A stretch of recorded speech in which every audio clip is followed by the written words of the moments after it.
नमस्ते। हम एक ऐसे दौर में जी रहे हैं जहां बदलाव की रफ्तार सच में चौंकाने वाली है।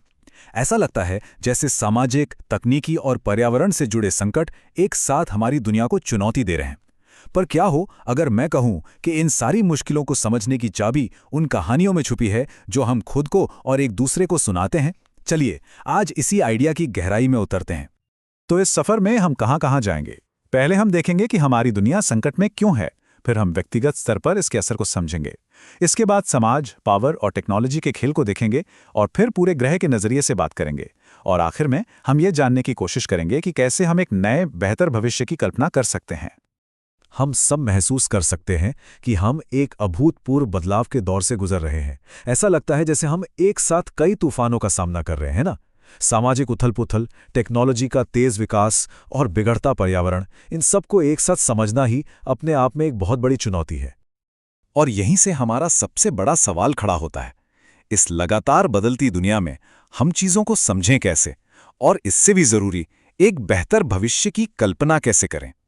ये सिर्फ एक किताबी सवाल नहीं है, ये वो चिंता है जिससे हम सब कहीं ना कहीं अपनी रोजमर्रा की जिंदगी में जूझते हैं।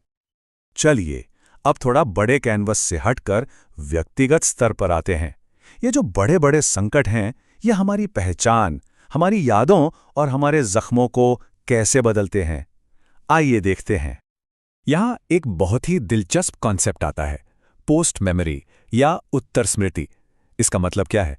सोचिए, कोई बड़ा सदमा, कोई बड़ी घटना जो आपके जन्म से पहले हुई, लेकिन उसकी कहानियां, उसकी यादें आपके घर में, आपके समाज में इतनी जिंदा हैं कि वो आपकी अपनी यादों का हिस्सा बन जाती हैं। ये विरासत में मिला हुआ एक आघात है जो पीढ़ियों तक चलता रहता है। ये लाइन बहुत गहरी बात कहती है कि आघात यानी ट्रॉमा सिर्फ तोड़ने वाली चीज नहीं है, ये हमें एक मौका भी देती है। ये हमारी पहचान की सख्त दीवारों को तोड़कर उसे एक बहती हुई नदी की तरह, एक कहानी की तरह फिर से गढ़ने का अवसर देती है। मतलब संकट में ही नई पहचान बनाने की संभावना भी छिपी होती है। ठीक है, तो हमने व्यक्ति की बात की। अब जरा बाहर निकलते हैं और देखते हैं कि समाज, पावर और टेक्नोलॉजी, ये तीनों मिलकर हमारे सामाजिक ताने बाने को कैसे बदल रहे हैं। पैनोप्टिकॉन, ये शब्द शायद सुना हो। दार्शनिक मिशेल फुको ने इसे फेमस किया था।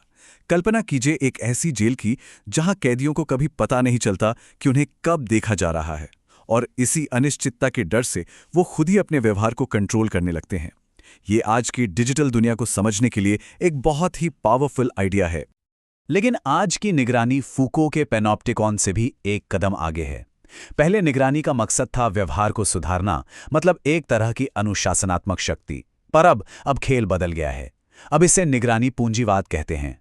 यहां मकसद है हमारा डेटा इकट्ठा करना और उससे वैल्यू निकालना। यह सुधारने की नहीं, बल्कि उससे फायदा निकालने की शक्ति है। और जब हम टेक्नोलॉजी की बात कर ही रहे हैं, तो एआई को कैसे भूल सकते हैं। एक बहुत बड़ी गलतफहमी है कि एआई हमारे ज्ञान में उथल-पुथल मचा रहा है, लेकिन असल में एआई कुछ नया नहीं बना रहा। वो तो बस उस अस्थिरता को हमारे सामने ला रहा है जो हमेशा से मौजूद थे। वो हमें दिखा रहा है कि सच और ज्ञान की हमारी समझ असल में कितनी नाजुक है। चलिए अब जूम आउट करते हैं, व्यक्ति से समाज और समाज से पूरे ग्रह पर। हमारी सबसे बड़ी सामूहिक चुनौतियों में से एक हमारा पर्यावरण संकट। इसे समझने की कोशिश करते हैं। इस पर्यावरण संकट को देखने का कोई एक सही तरीका नहीं है। इसे कई नजरियों से देखा जा सकता है। जेसन डब्ल्यू मूर इसे कैपिटल लो सीन कहते हैं, जो मानता है कि यह संकट पूंजीवाद की देन है। रॉब निक्सन इसे धीमी हिंसा कहते हैं, मतलब वो नुकसान जो धीरे धीरे होता है और हमें आसानी से नजर नहीं आता। और अमिताभ घोष के लिए यह संस्कृति का संकट है, मतलब असल समस्या हमारी टेक्नोलॉजी में नहीं, हमारी कहानियों में है। तो हमने व्यक्ति, समाज और ग्रह, इन सभी स्तरों पर संकट को देखा। अब समय आ गया है ये पता लगाने का कि क्या इन सब में कोई एक कॉमन कड़ी है, कोई ऐसा धागा जो इन सब को एक साथ जोड़ता हो। और वो कॉमन धागा ये है, जो कहानियां हम सुनाते हैं वही उस दुनिया को आकार देती हैं जिसमें हम रहते हैं। बस इतनी सी बात। ये कोई जटिल फॉर्मूला नहीं है, बल्कि एक बुनियादी सच्चाई है। हमारी कहानियां सिर्फ दुनिया को दिखाती नहीं, वो दुनिया को बनाती हैं। और अगर आप सोचें तो हमारी दुनिया वाकई कहानियों पर ही तो टिकी है। जलवायु संकट संस्कृति का संकट है। हमारे कानून, वो भी तो भविष्य के लिए लिखी गई एक कहानी ही है। एआई भी उन कहानियों से बंधा है जो उसके डेटा में डाली गई हैं। और हमारी अपनी पहचान, वो भी तो एक कहानी ही है जिसे हम लगातार गढ़ते रहते हैं।